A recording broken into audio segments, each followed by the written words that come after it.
శ్రీకాకుళం జిల్లా పలాస ప్రాంతానికి ఎయిర్పోర్ట్ వస్తే స్వాగతించాలి, కానీ అడ్డుకోవడం సరికాదని కేంద్ర మంత్రి రామ్మోహన్ అన్నారు. మంగళవారం ఆయన పలాసలో పర్యటించి మీడియాతో మాట్లాడారు. ఎయిర్పోర్ట్ వస్తే చుట్టుపక్కల ప్రాంతాలన్నీ ఎంతో అభివృద్ధి చెందుతాయని, స్థానిక యువతకు ఎయిర్పోర్ట్లో ఉద్యోగ అవకాశాలు వస్తాయని చెప్పారు. రాజకీయాలకు అతీతంగా అందరి సహకారంతో త్వరలోనే ఎయిర్పోర్ట్ నిర్మాణ పనులు చేపడతామని స్పష్టం చేశారు. మిత్రులందరికీ కూడా నమస్కారం. ప్రస్తుతం మనం శ్రీకాకుళం జిల్లా పలాస నియోజకవర్గం పలాస పట్టణంలో ఉన్నాం. శ్రీకాకుళం జిల్లాకే ఒక ప్రముఖమైనటువంటి వ్యాపార వాణిజ్య కేంద్రం మన పలాస పట్టణం. పలాస కాశీబుగ్గ ఈ రెండు జంట నగరాలు ఎన్నో సంవత్సరాల నుంచి ఇక్కడ ఒక వ్యాపారానికి, కేవలం శ్రీకాకుళం జిల్లాయే కాదు సౌత్ ఒరిస్సా ప్రాంతానికి కూడా ఒక ప్రముఖమైనటువంటి వ్యాపార కేంద్రంగా ఇది అభివృద్ధి చెందుతూ వస్తుంది. అయితే ఇక్కడ కొన్ని డెవలప్మెంట్ వర్క్స్ కూటమి ప్రభుత్వం వచ్చిన తర్వాత చేపట్టినటువంటి డెవలప్మెంట్ వర్క్స్ని ఇన్స్పెక్ట్ చేయడానికి ఈరోజు ప్రత్యేకంగా ఇక్కడ ఒక విజిట్ కూడా నేను పెట్టుకున్నాను. నాతో పాటు కలెక్టర్ గారు, అలాగే స్థానిక కూటమి పార్టీ నాయకులు అందరూ కూడా కలిసికట్టుగా కొన్ని వర్క్స్ని మేము విజిట్ చేశాం. అందులో ప్రధానమైనటువంటిది సుమారు 18 సంవత్సరాలుగా ఈ పలాస కాశీబుగ్గ పట్టణానికి పట్టి పీడిస్తున్నటువంటి ఆర్ఓబి, ఎప్పటి నుంచో జరగాల్సినటువంటి ఆర్ఓబి కార్యక్రమం సుదీర్ఘకాలం వరకు దాని మీద సరైనటువంటి దృష్టి పెట్టక, అలాగే గతంలో ఉన్నటువంటి ప్రభుత్వం దాన్ని నిర్వీర్యం చేసే పద్ధతిలో అసలు ఒక్క రూపాయి కూడా ఖర్చు పెట్టకుండా దాన్ని ముందు కొనసాగించక ఎన్నో సంవత్సరాల నుంచి అది ఉండిపోయింది. అటువంటి ఆ ఆర్ఓబి కార్యక్రమానికి కేంద్ర రైల్వే మంత్రి గారికి మన కూటమి ప్రభుత్వం వచ్చిన వెంటనే దాన్ని రిప్రజెంట్ చేస్తే ఆయన కూడా సుముఖంగా అది ఎట్టి పరిస్థితుల్లో అది సెటిల్ చేయాలనే ఆలోచనతో సుమారు 46 కోట్ల రూపాయలు 100% ఇంకా రైల్వే కాంపోనెంట్గా దాన్ని మార్చి ఆ యొక్క ఆర్ఓబిని కూడా పూర్తి చేయడానికి రైల్వే మినిస్టర్ గారు అశ్విని వైష్ణవ్ గారు మనకు సహకారం అందించడం జరిగింది. గత సంవత్సరం సుమారు జూన్ జూలై నెలల్లో అది శాంక్షన్ అయిన వెంటనే దానికి సంబంధించినటువంటి కాంట్రాక్టర్ను కూడా నిర్ధారించి పనులు వేగవంతంగా చేయించి ఈ సంవత్సరం ఏప్రిల్ నాటికల్లా పూర్తి చేయాలని ఒక టైం లైన్ మేము పెట్టుకున్నాం. దానికి సంబంధించి ఫీల్డ్ విజిట్ ఈరోజు చేసాం. ఈరోజు కొంత స్లో అయినటువంటి మాట ఇక్కడ లోకల్గా వచ్చిన తర్వాత కాంట్రాక్టర్ కూడా స్ట్రిక్ట్గా చెప్పాం, ఏప్రిల్ నాటికల్లా ఫుల్ ఫ్లెడ్జ్డ్గా పలాసలో ఆర్ఓబి తాలూకా కార్యక్రమాలు జరగాలని. దానికి సంబంధించి రాష్ట్ర ప్రభుత్వం అలాగే జిల్లా తరఫున కలెక్టర్ గారు అందరూ కూడా ఎటువంటి సపోర్ట్ కావాలన్నా అంత సపోర్ట్ అంతా కూడా ఎక్స్టెండ్ చేస్తామని కూడా కాంట్రాక్టర్ వాళ్ళకి చెప్పడం జరిగింది. అయితే ఆ స్ట్రక్చర్ మీరు అందరూ కూడా చూసుంటారు. ఎంతో కాలం నుంచి అక్కడ ఆర్ఓబి లేని పరిస్థితుల్లో సుమారు అక్కడ హైవే నుంచి వచ్చిన వాళ్ళు కానీ, కాశీబొగ్గ నుంచి బయటికి వెళ్లాల్సిన వాళ్ళు కానీ అక్కడ రైల్వే గేట్ దగ్గర ఆగితే సుమారు 1-2 గంటల సేపు కూడా కొన్ని సందర్భాల్లో అక్కడే నిలిచిపోయినటువంటి సందర్భం ఉండేది. అయితే సామాన్య ప్రయాణికులకు ఒక రకమైనటువంటి ఇబ్బంది అయితే, కొంతమంది ప్రెగ్నెంట్ విమెన్ కానీ, మెడికల్ ఎమర్జెన్సీ కానీ, చిన్నపిల్లలు ప్రయాణించినప్పుడు కానీ అంతంతసేపు ఉండి నరకయాతన పడినటువంటి సందర్భాలు ప్రయాణికులు నాతో చెప్పినటువంటి సందర్భాలు కూడా ఎన్నో ఉన్నాయి. అందుకనే మన కూటమి ప్రభుత్వం వచ్చిన తర్వాత టాప్ ప్రయారిటీగా ఎట్టి పరిస్థితుల్లో కేంద్రం తాలూకా సహకారం తీసుకొని ఆ బ్రిడ్జిని పూర్తి చేయాలనుకున్నాం. ఈరోజు అది కళని సాకారం చేసేటటువంటి రోజు దగ్గరికి రావడంతో ఎంతో ఆనందంగా ఉంది.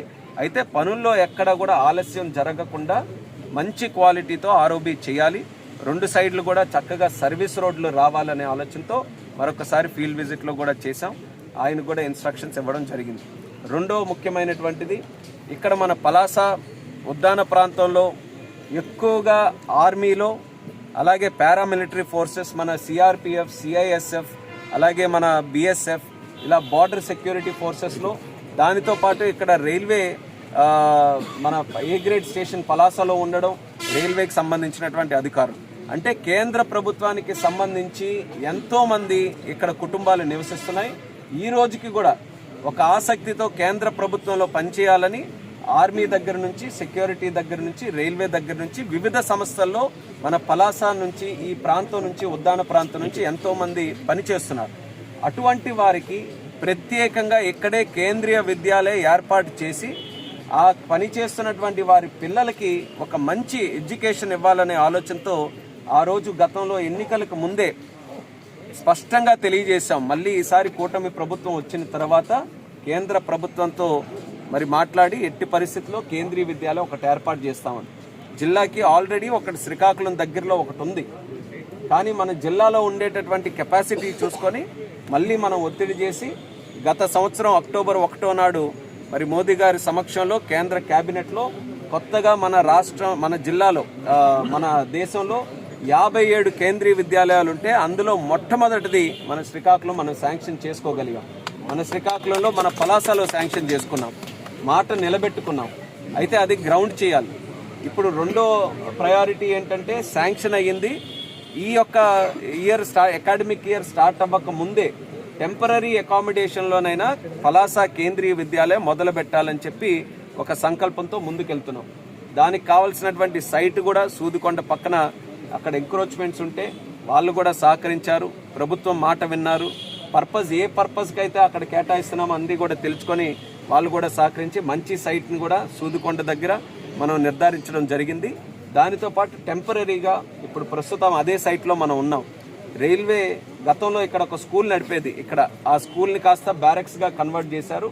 ఇమీడియట్గా మనం స్కూల్ స్టార్ట్ చేయాలనంటే ఇక్కడ మంచి ఇన్ఫ్రాస్ట్రక్చర్ మనకు ఉంది కాబట్టి దీన్ని కాస్త మనం రెనోవేట్ చేసి కేంద్రీయ విద్యాలయ టెంపరీ అకామిడేషన్ ఇక్కడ మనం ఇచ్చేయాలని కేంద్రీయ విద్యాలయ సంఘటన వారితో కూడా మాట్లాడాం. వాళ్ళు కూడా అప్రూవ్ చేశారు. అయితే ఇక్కడ బ్యారక్స్ వాళ్ళకు కూడా ఆల్టర్నేట్ అకామిడేషన్ ఇక్కడే రైల్వేకి సంబంధించి వాళ్ళు క్రియేట్ చేసి ఇది కూడా ఇమీడియట్గా మనం రెనోవేషన్కి పెట్టాలని, ఏప్రిల్ నాటికల్లా అడ్మిషన్స్ అవన్నీ కూడా పూర్తయితే సుమారు జూన్ కల్లా ఇక్కడ క్లాసెస్ స్టార్ట్ చేసే పద్ధతిలో చర్యలు తీసుకుంటున్నాం. దానికి రైల్వే అధికారులకు కూడా నా ధన్యవాదాలు తెలియజేస్తున్నాను. అంటే ఒక మంచి ఎడ్యుకేషన్ పర్పసెస్, అలాగే వాళ్ళ తాలూకా పిల్లలు కూడా చదువుకునే అవకాశం ఇక్కడ కేంద్రీయ విద్యాలయం ఉంది. అది ఆలోచించుకొని వాళ్ళు కూడా ఈరోజు సపోర్ట్ చేస్తూ ఈ యొక్క అకామిడేషన్ మనకి ఇచ్చినందుకు డిఆర్ఎం గారికి అలాగే రైల్వే అధికారులకు, ముఖ్యంగా ఖుర్దా రోడ్డు అలాగే పలాసలో పనిచేస్తున్న మన రైల్వే జీఆర్పీ వాళ్ళందరికీ, ఆర్పీఎఫ్ వాళ్ళందరికీ కూడా ప్రత్యేక ధన్యవాదాలు తెలియజేసుకుంటున్నాను. ఇక్కడ కూడా ఇష్యూస్ ఉంటే ఇక్కడే స్థలం నుంచే డిప్యూటీ కమిషనర్ కూడా మనం మాట్లాడడం జరిగింది కేంద్రీయ విద్యాలయకి. వాళ్ళు కూడా దీనికి సంబంధించినటువంటి సపోర్ట్ అన్ని కూడా అందజేస్తున్నారు. ఈ 2 ప్రాజెక్ట్స్తో పాటు తాళభద్ర అంటే ఒక పక్కన మనం మాట్లాడే ఆర్ఓబి ఈరోజు పూర్తి చేసుకుంటున్నాం, మరొక పక్కన కూడా 100% రైల్వే ఫండ్సే తీసుకొని వచ్చి కేంద్ర ప్రభుత్వ నిధులతో సుమారు 76 కోట్ల రూపాయలతో తాళభద్ర దగ్గర కూడా రైల్వే ఓవర్ బ్రిడ్జ్ని మనం శాంక్షన్ చేసుకోవడం జరిగింది. దానికి మనం అవార్డు పాస్ చేయాలనంటే లోకల్ అందరితో కూడా మాట్లాడి, మరి ముఖ్యంగా ఈ కార్యక్రమాలు అన్నీ కూడా జరుగుతున్నాయనంటే స్థానిక శాసనసభ్యురాలు శిరీష్ అక్క గారు కూడా నిరంతరం ఈ అన్నిటి మీద కూడా ఫాలోఅప్ చేసుకుంటూ గ్రౌండ్ లెవెల్లో ఇష్యూస్ రాకుండా ప్రజల్ని కూడా అందరినీ కూడా కలుపు కట్టుకొని వెళ్ళి అభివృద్ధి జరిగేటప్పుడు ఎక్కడ కూడా రాజకీయాలకి తావ లేకుండా చేయాలని గౌతు కుటుంబ వారి తాలూకా రాజకీయ తత్వం ఏదైతే ఉందో అది ఈరోజు శిరీష్ అక్క గారు కొనసాగిస్తున్నారు. కాబట్టి ఈ 18-20 నెలల్లో పలాసలో ఈ కార్యక్రమాలన్నీ కూడా మనం చేయగలుగుతున్నాం. దాంట్లో తాళభద్ర కూడా ఎంత తొందరగా వీలైతే అది కూడా గ్రౌండ్ చేయాలన్న ఆలోచనతో దాని మీద కూడా చర్యలు మున్ముందు కొనసాగించబోతున్నాం. దీనితో పాటు 2 విషయాలు నేను చెప్పదలుచుకునేది. మొన్ననే కేంద్ర ప్రభుత్వం ప్రవేశపెట్టినటువంటి బడ్జెట్ దేశంలో మొత్తం అంతా విన్నారు, మనం కూడా అందరం విన్నాం. అందులో 2 మనం పలాస నుంచి వచ్చినందుకు మనం 2 గమనించాల్సినటువంటిది, ఒకటి క్యాషు సంబంధించినటువంటి అనౌన్స్మెంట్, అలాగే కోకోనట్కి సంబంధించింది. ఇది ముఖ్యంగా మన ఉద్దాన ప్రాంతంకి ఇక్కడ ఉన్నటువంటి రైతులకి అందరికీ కూడా ఉపయోగపడేది. కోకోనట్కి సంబంధించి, క్యాషుకి సంబంధించి ఏవైతే బడ్జెట్లో అనౌన్స్మెంట్స్ వచ్చాయో అది మన పలాసలో తీసుకొని రావడానికి, ఉద్దాన ప్రాంతం తీసుకొని రావడానికి మేము ఆల్రెడీ ప్రయత్నం కూడా మొదలుపెట్టాం. మొన్ననే క్రిందటి వారం మన ముఖ్యమంత్రి వర్యులు చంద్రబాబు నాయుడు గారు ఢిల్లీ వచ్చారు. ఢిల్లీ వచ్చిన తర్వాత మన అగ్రికల్చర్ మినిస్టర్ శివరాజ్ సింగ్ చౌహాన్ గారి దగ్గర కలిస్తే నేను కూడా చంద్రబాబు నాయుడు గారితో కలిసి వెళ్ళడం జరిగింది. అక్కడ స్పష్టంగా ఉద్దానం గురించి చర్చించాం.